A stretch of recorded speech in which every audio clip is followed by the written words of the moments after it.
Eu vejo que ele, né, nessa linha de pensamento, ele está agarrado com um propósito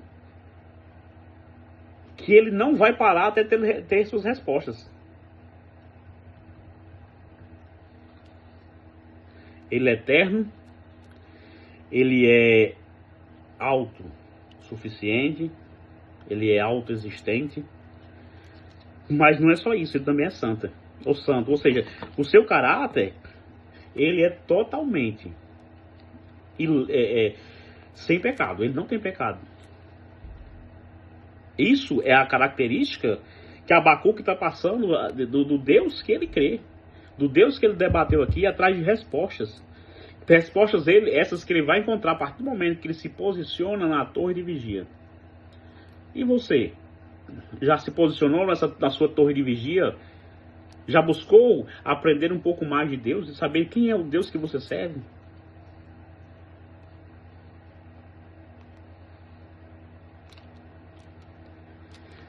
Deus jamais deixará o pecado sem a punição.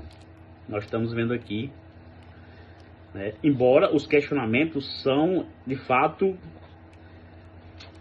a lhe fazerem pensar muito. Porque nós sabemos que ele é o quê? Ele é soberano. Deus é soberano. A Bíblia, nós vemos pela Bíblia, a história, que quando os reis, os reis piedosos principalmente, eles assumiam o trono, o poder, nós vemos ali que havia um conserto. O povo começava a dar ouvido aos profetas, o povo se arrependia.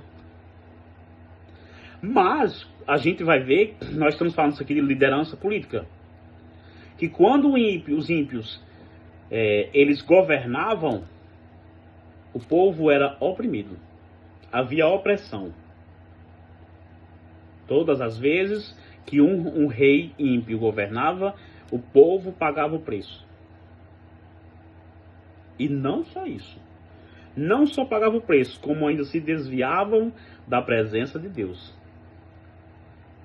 Todas as vezes que alguém mal reinava, acontecia isso. E eu pergunto para você, no mundo em geral em que vivemos, acontece isso hoje ainda?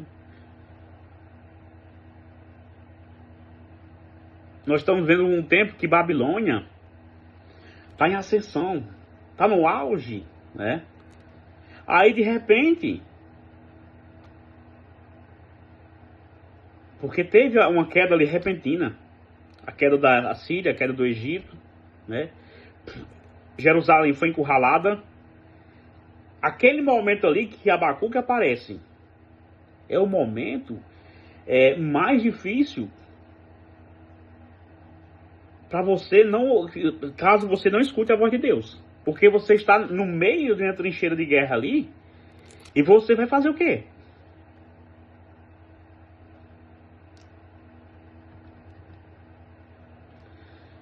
Eu não sei se você sabe, mas Abacuque, ele foi contemporâneo ali de Jeremias. Ou seja, as mesmas pressões psicológicas, pressões de guerra, pressões de governo, as angústias que Jeremias viveu, Abacuque também viveu. Ele esteve diante dos mesmos perigos. Tá? E eu me questiono nesse momento, quando eu estou nos momentos de perigo, eu e você, como é que nós nos comportamos? Qual é o seu comportamento diante do perigo? Porque é fácil, né? Abacuque foi um homem que se entregava. É tão provável que ele é conhecido, sendo o 8º livro dos profetas menores, ele é conhecido como um pensador. O profeta pensador. E o mais interessante aqui é que Abacuque, ele vai nos ensinar que a fé, ela não vai anular a razão. Por isso a Bíblia diz que nós temos que prestar o culto racional. Você muito aprender e buscar aprender muito mais, isso não anula a fé. Mas se eu tenho uma palavra e eu não busco a conhecer a Deus, então sim.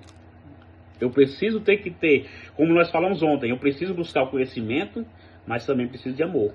Porque se eu buscar só conhecimento e não tiver amor, vou me tornar um tirano com o conhecimento que eu tenho. Deus, de forma alguma, ele vai te proibir de pensar. Se fosse assim, ele não teria te dado a capacidade, sendo somente nós humanos que conseguimos pensar, né? O único ser racional, os demais são irracionais. Por que Deus daria nós a possibilidade de pensar se a gente não, ou seja, não seria demais Deus dizer, olha, vocês não podem pensar, porém eu vou dar essa habilidade para vocês? Não seria algo contraditório?